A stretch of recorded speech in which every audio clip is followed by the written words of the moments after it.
Welcome to Just Koryzma, episode 46. I'm your host, Braden Koryzma, and joining me today is PJ Popovic. Hello. How you doing, man? Good, buddy. Good. That's good. Good. So PJ is a barber. He's, I would imagine probably one of the best on the island. That's just... Hey. A little bit of a stretch, but working towards that. And he also fixes up cars, and which is awesome. So let's talk about the barber. So how did you get into cutting hair and all that stuff? Well, the whole cutting hair thing started when I was 16, pretty much. Okay. That was back in Bosnia, because I was born and raised in a little small country called Bosnia. Okay, cool. It's all the way on the east of Europe, very close to kind of like Greece, Croatia. So okay. It has that more of an eastern feel to it. Yep. But yeah, I started when I was 16. Actually, I started when I was 14 because kind of got my interest. It's a funny story because my grandma, she was cutting my grandpa's hair. Yeah. Always. And I never really cared too much about it. But one day she was doing it in the kitchen behind this kind of like a wood stove, because it was pretty cold. But he was sitting there and had like a towel on his shoulders and wet hair. And she has like this big, huge, sheep shears, man. Oh, yeah? They're huge. I mean, they were like tailor shears, right? But I call them sheep shears. And she had like a big comb. I don't know where she found that, but she was just snipping off the hairs. And I'm like, Grandma, what are you doing? Why are you cutting Grandma's hair with sheep shears? And she's like, they're not sheep shears. Those are like a tailor shears. And come here, I'll show you. And I was like, no. She's like, come here, I'll show you. And I was like, all right, cool. I guess one thing to learn, because it's always good to learn stuff, right? Sure, for sure, yeah. Yeah. So I kind of grabbed the scissors and she's like, okay, I'll hold the grandpa's ear and you just do this. And I started a little bit and kind of found it interesting. Okay. Never really thought about it too much, but one of my buddies, his dad had a barbershop, so we're always kind of hanging out, right? Yeah. So that's kind of what sparked my interest as well to pursue a little bit more serious, because a lot of my buddies were like, yo, do you want to try to cut my hair? Because I was cutting grandpa's hair pretty consistently, right? Oh, okay, yeah, this makes sense. Yeah. And they're like, oh, you want to do it? I was like, yeah, sure. So started cutting their hair. They give me a few bucks here, a few bucks there. Nice. Nothing much, right? Yeah. But still, good practice for me and good for them too. So absolutely. I kind of learned there, yeah. Got interested and started school. 3 years, finished school, and wow. After that, just pretty much worked in a barbershops. Okay. And 3 years, 4 years in Bosnia. Then I moved to Canada. Okay, sweet. I lived in Winnipeg and worked at one of the really nice barbershops, Modern Man Barbershop. Okay. Shout out if anybody hears this from my boys. Totally. And I just worked there and learned and integrated into society through the barbershop. Okay. That's kind of how I feel about barbershops, man. They're kind of your way towards everything. Totally. Everybody comes to a barbershop. Everybody's hair grows. This is true. Not everybody's, but a lot of people grow hair. This is also true, yeah. So it doesn't stop. So what was school like for becoming a barber? Well, Bosnia is a little different. We have our high school that is pretty much orientated. It's called orientated studying. Shoots, what's the word I'm looking for? Education. Okay. It's called orientated education, which pretty much you would start your high school, but I'm not sure how it's here in Canada. I haven't done too much of research, but pretty much all your schooling is concentrated towards that profession. Let's say if you want to be a barber, you would have all your classes will be orientated around barbering. If you want to be a lawyer or whatever else, pursue your university studies later, your high school will be very concentrated towards that thing. So okay, it's a little different. So I like to say that I did 3 years of barbering in a high school, and then later on I just finished my pretty much practical stuff. Okay. I mean, you have a lot of practical in high school as well. First 6 months is just kind of theory and stuff. Yeah. They're not going to give you straight razors and totally right. Scissors to newbies, right? So they don't want ears being cut off. So. Oh, definitely, right. But yeah, so later on they kind of integrate you more from theory towards actual practical. Okay. And then after you finished, you pretty much are ready to go. Although at the third year, last 6 months of the third year, you have to go to salon. Okay. So you'll be working. Oh, we good? No, yeah, we're good. Go ahead. Yeah. You would be working at the salon and only at the salon. So they kind of give you do you want to go to salon? Do you want to stay at the school salon? You can choose whatever, but at the last 6, you have to go to salon, actual salon and work, or barbershop. Sorry, whatever. Yeah, doesn't really matter. But basically, it's you have to do a work practicum. Yes, yeah, you have to have your practical work. Otherwise, you don't get nothing. Yeah, that makes sense. Although you do have it at the school, right? So, but they want you to be with public, to work in a real salon. Or Yeah, barbershop. they want you to get like that like understanding of like how it works in society Yeah. instead of just like school What helping they, you. exactly. Yeah. What they teach in books, right? So, because books are good, but come on. Yeah, like they can only do Is so much surgeon until gonna- you're there, right? Exactly. I mean, Exactly. it's like learning a trade, right? You can only like learn about the theory or like Yeah. doing so much until you're actually on the tools, doing something, and then it's like you start Exactly. learning these tips, tricks, and like Hands-on stuff. yeah, right? exactly. I feel like the school in general gives you like foundation and gives you that like baseline, Yeah. solid concrete, and then you kind of like build it on top of that, right? Totally. And you kind of create your own craft and your own ways. So No, I definitely agree. that's kind of what I think about it. But yeah, school was fun. Nice. Like high school. Yeah, that's Did good. you like so then like because you going in probably had like a little more experience than most people? So were you like doing like better? Like you obviously had like the better haircuts and everything like that. Yeah, yeah. I did perform a little bit better based on. I try not to like judge any haircuts For sure, but, yeah, of course. because everybody has their own styles of cutting and their ways of cutting. Okay. But I felt that I had a little bit more of the solid base for learning certain techniques faster than other people. Yep. But again, I still have I believe in barbering. You're always learning. You're never Totally. like, I got this. Well- No, you're always like on your toes, and you gotta you gotta learn. You gotta always learn. Exactly, because I mean, like Constantly changes, though. Yeah, I was gonna say with new trends, new hair, like Exactly. like Fashion I think changes what always. 3 years ago the fade wasn't there, and Yeah, now it's no, a huge yeah, thing, right? yeah. Like so, Yeah. so many like Different stuff happening. Yeah. Exactly. Yeah. I was really blown away by when I came to the island that not too many people knew about fades. Like I'll try to talk and they're like, "What's a fade?" I'm like, "What?" Like, how didn't you like? I guess people don't really care, right? I mean, if somebody asked me about like music and how to create certain like sound or song, I'll be like, I don't know. Like, yeah, I'm you're like, what do you mean? Have you ever heard anything? Like, no, I don't Totally. know. I'm not into that, right? So, but yeah, so. okay. I believe barbering is huge.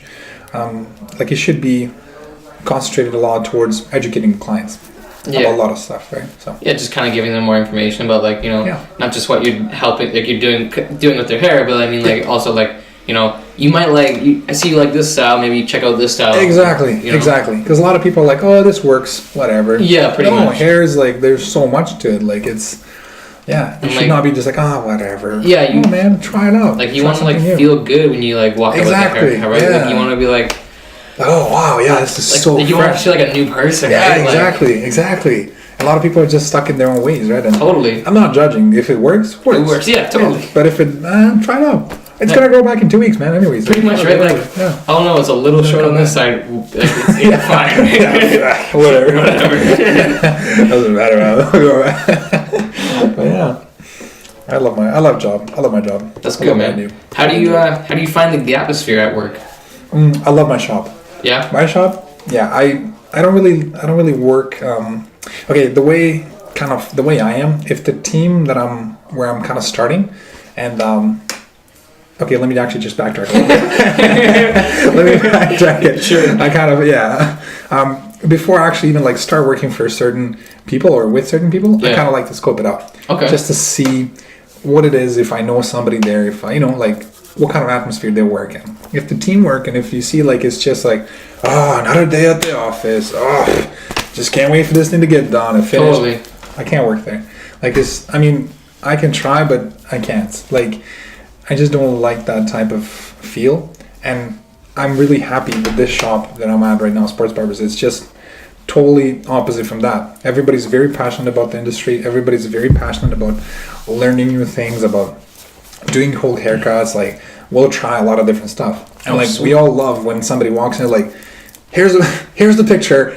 Can you make it happen? Right? And Totally. you're like, yeah, something, Like right? it's a challenge, right? Exactly, yeah. So like you'll jump on and be like, oh, sweet, So I love working with these people because everybody's really like, it feels like family. Okay. Is what I'm trying to That's say. awesome. Yeah. It feels like we're all just a bunch of friends hanging out, cutting hair and having fun. Because a lot of clients that are coming there have been there for like a number of years, right? Totally. So you have like, I have a couple of clients who've been here like longer than me. I'm like, Yeah. I've been here for like 4 or 6 years, and I'm here only a year. Yeah. Which is awesome to hear. That means that they like the shop, right? Totally, They like right? the atmosphere. So. And like what the best part about like them, like keep coming back is then they start to learn like the staff, and then it's like, oh, I'm gonna go get my haircut. Like I'm stoked because like now you get to go banter with like the shop staff, right? Yeah, exactly.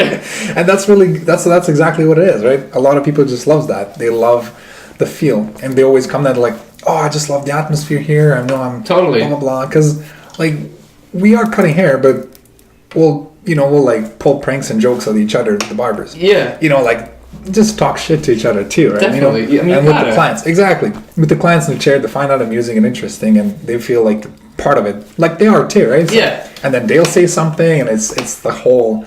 So yeah, pretty cool shop, and everybody has everybody's back, and because I'm not really that great with coloring and a lot of that stuff, so if there's a like reblending, which is kind of I don't know, are you even interested about no, I'm totally, man, but definitely. No, it's just it's pretty much it just like blends your grays. So like for people who have a little bit more grays in their hair and they want it gone, you just like apply that chemical, blend them in, you're good. Okay. I'm not that really great with mixing that, so I'll have somebody, hey, whoever is, one of the guys or girls who's better at colors will be like, yo, can you help me with this? So they'll do the same thing for me. If perfect. We'll help each other. So that's what I want to say. It's good to see that like the whole staff want to see everyone succeed, right? Like they just want them to be like the best barber they can. Right? Exactly.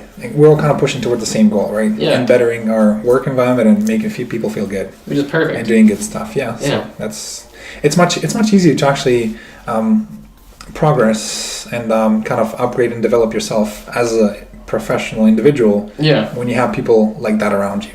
Okay. So yeah. I kind of find it a little bit easier. Well, that's awesome. Yeah. What's been like your most like your favorite style of hair you've had to cut, or like what? Type of haircut or? We'll go type of haircut. Yeah. That's kind of that's kind of what it is.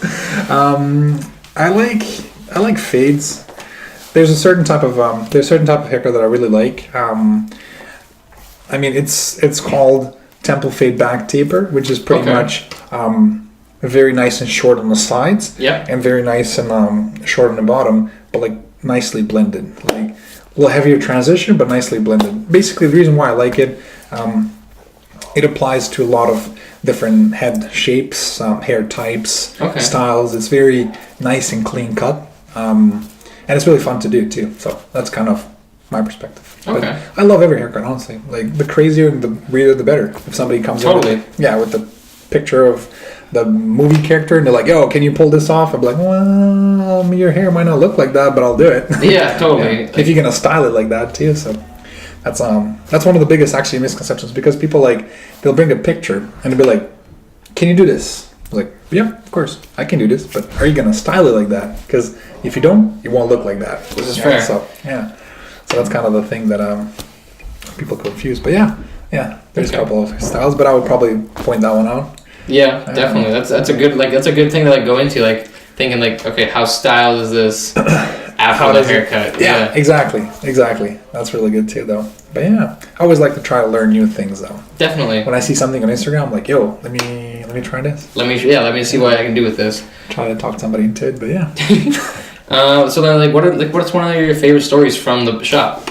Oh man, from the shop. There's a lot. I can't. I'm afraid that I wouldn't be able to pinpoint only one, but I have a lot of stuff. Oh God. Do you mean just kind of like the funny thing that happened, or just kind of however you want to take it? Like, I mean, like it could be like a customer that had like an interaction you had. It could be like something funny that happened at the shop. I mean, like whatever sticks out to you. Yeah. Okay, I don't have a specific one story that I love, that I kind of like. I can actually, quite honestly, I can't remember one right now. But I've the type of stories that I love to hear is when people are very like passionate about something, and I just love hearing people talk about that. Like I'll just, I don't know, I really enjoyed that. I enjoy seeing people talk about what they love doing, because they're really like into it, and they'll like try to explain even like small little details about it, or I love hearing life stories too. Okay, yeah. There's a lot of like stuff that people are like, oh, I grew up in whatever else, somewhere in Ukraine or whatever, and lived here, lived there, came here. My family's from there, and now whatever they came to Nanaimo, right? So that's cool. Because it kind of reminds me of me too. Totally. Like my family, we lived in Bosnia, moved to Winnipeg, from Winnipeg to Nanaimo, and like it's just the whole world pretty much. Like I was in like 5-6 years ago. There's no way I could be like even imagining that I'll be living in Nanaimo. Totally, right? Like it's just like not a game plan, right? It's crazy to think about like how like sometimes some moments are so like you weren't prepared, but like at once it's complete, you're like when you think about it, you're like, yeah, like a few years ago you never would have seen yourself doing that. Exactly, yeah. You don't expect it, right? It just kind of just tells you what you can do in 5 years, like, or 6 years, pretty 10 much. years. Like, and it shows you how much you can, like, your mind changes, how much you grow, and like it's like it's so cool, like, to capture and to like kind of realize. That's very truth, though. Yeah, that's very truth. Because 5 years is a long time. Yeah, but not too long. Exactly, right? It's like it's a pretty short period of your life. Yeah. But like when you think about it, a lot goes on in 5 years, right? Exactly. Like, lots can happen, right? Yeah. No, that's kind of one of the things that I'm really always kind of take me back a little bit, right? I'm like, whoa, like 5 years ago, I was speaking a different language, doing different thing. I was still doing barbering, but it's completely different lifestyle back there, right? Totally. So, yeah. I'm happy where I'm at. I like it. That's awesome. That's good to hear. Yeah. So, PJ, this is the part of the show called the motivational moment. Okay. So, how would you describe your passion in 5 words or less? Well, since I like... Okay, do I have to just like say... Or can I just kind of like... do whatever you... Okay. How are you I don't know, man. It's my first time doing podcast. For sure. You're the boss. I'm just... But, well, I kind of... Since I like fixing things... Yeah. And I kind of thought about it because... The way the haircuts are in the cars, which I really enjoy both... Yeah. Is like somebody will walk in with their hair looking like shit. Because it's growing out, right? Yeah. So they need to fix up. So I'll fix it up, make it look great. Same thing with the cars too. Like, if you can, actually cars, whatever else. Like if I see something broken, I'll try to fix it. And like, totally, right? Because I'm very curious like that. But but I think the big thing is fix it, don't replace. Okay. Fix, don't replace. Yeah. Fix totally. it, don't replace it. But yeah. So like, why did you choose those words? Just because, like, Fix it, don't replace is, I believe everything deserves a second chance. Okay. And I kind of try to see the best in the things when they're at their worst. Okay. Yeah. So I'll try to find whatever, this can be salvaged or whatever. Totally. Try to bring it back to its old glory. Okay. So, yeah. I mean, it makes sense, like, you're trying to, like, why would you not try to fix it instead of like, if it can't be fixed, I get it, but like, if it's just something small, something simple, and then all of a sudden it's like a whole new machine or a new life, it's like, why not? The big thing that I kind of see is we're kind of turning into disposable use stuff, like materialistically, more like disposable stuff. So I don't know. I think if we can fix it, like don't throw it away, don't replace it. Try to fix it. Try to work on it. Like whatever that is. Like like your relationship with another human or anything. Yeah. Try to fix it. Don't just replace it because it's worth fixing. Might surprise you what's worth fixing. Yeah, totally. What's worth fixing. Exactly. I find like today's age, a lot of things they're like built to break. Exactly. Not like the old days where they were like built to last. Very truth. So it's very truth. And it's honestly, it is super unfortunate, right? Like I'd rather have like a computer that lasts me, or like whatever, lasts me 10 years, and then have to buy one every 3 years or something, right? Exactly. Like, yeah. So which is pretty crazy, but yeah, I kind of think that it could be, if it can be fixed, definitely fix it. Yeah. Exactly. So speaking of fixing, though, you fix cars. So like, So like, did you just start tinkering around on one because out of curiosity, or? Okay, well that kind of comes back to my before I can even walk. Okay. Because my dad is a mechanic. Okay, and, sweet. Since I was small child, I would grow up with disassembled engines and transmissions and drive shafts laying around his shop, right? So when he takes me to the shop, we'll just hang out and I'll play with the screws and bolts and nuts and stuff, and he'll give me something to disassemble. As a kid, you're always like, oh, what's this? What's that? Totally, right? Because the transmissions and stuff, they're just closed box, and you're like, oh, what's in there? Yeah. You open up, there's a lot of like little gears and stuff, and yeah, as a kid, I was very curious, but yeah, a lot of stuff from my dad. Like I learned so much from him, and keep learning every day.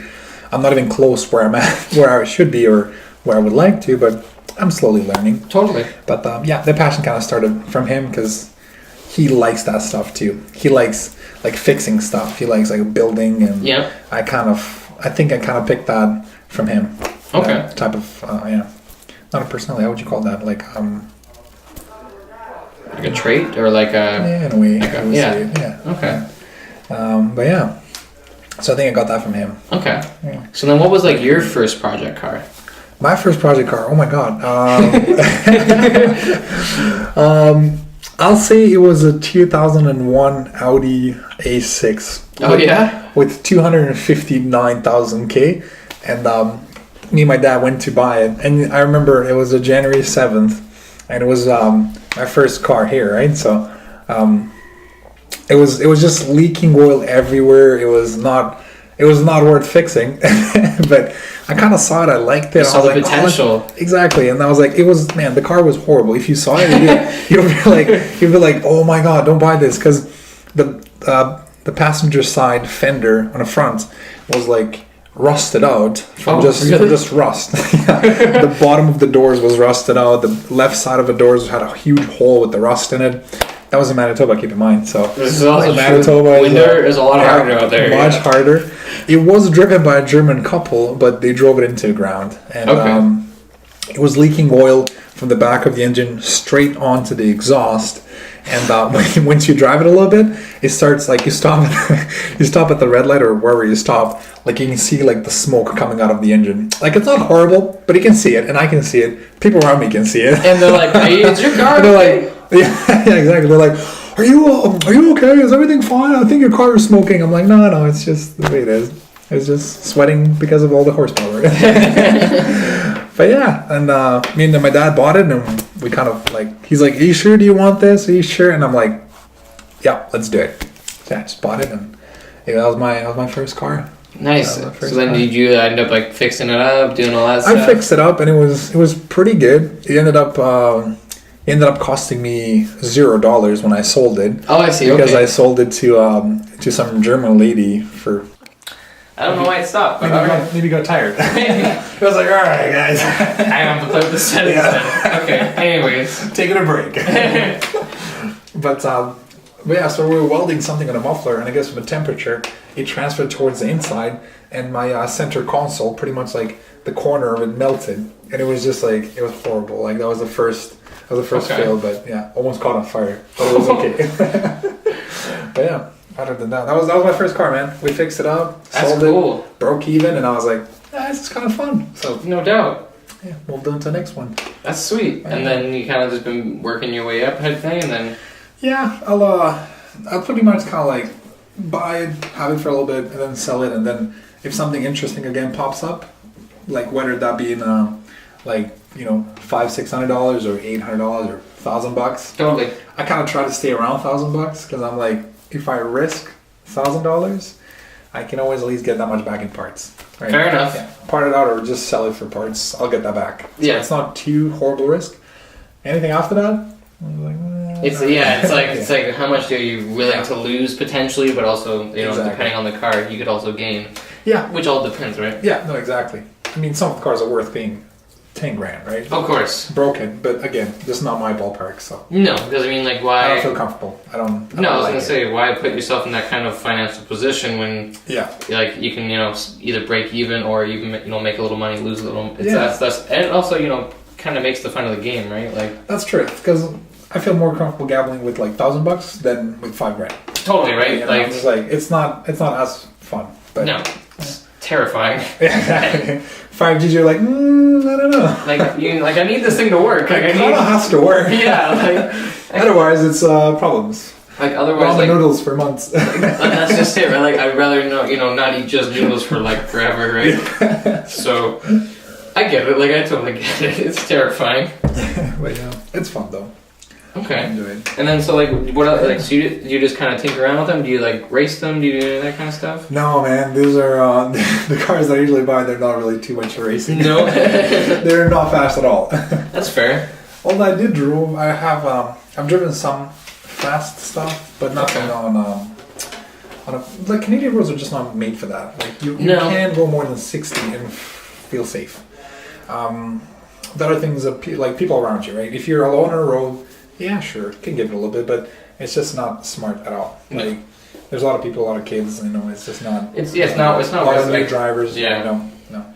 They might make a small slight mistake that, like, if you're not speeding, it will be forgiven, right? But if you're going fast, it's gonna go right onto you. Right? Yeah. It's not worth it. It's not worth it at all. But yeah, I try to like find like autocross or something. There's a couple in Victoria, but I'm just like never find time to go. That's fair. Yeah. So, but yeah, we'll see. Something eventually might pop out, and yeah. And is there like do you have like a dream car right now that you want to like kind of like fix her up and then like kind of keep it forever type thing? Or I do, man. I do, but it's way out of the budget. Which is okay. They're a little bit overpriced anyway, so I'm hoping they might drop down more. The dream car would be E30 M3 BMW. Okay. They were produced back in the 80s and like late 80s and early 90s. Okay. For a couple of years, and beautiful cars. I would love one, but they're like 45,000 Canadian. Wow, that's a lot of money. Yeah, and they're usually hard to find. So. Okay, fair enough. I would love to drive that, but I would not want to pay that much money for it. There's no way. You know what's crazy? When you ask a car guy what kind of car is your dream car, I usually have a list of like, what are we using this car for? Is this my like daily? Is this my like fun car? But the dream project would be probably something like that. Okay, that's cool, man. But I would take anything on a project. Of course, right? Like if it's interesting and fun and as long as it like grabs your attention. Right? Yeah, exactly. So, but yeah, that's kind of it. That's really cool, man.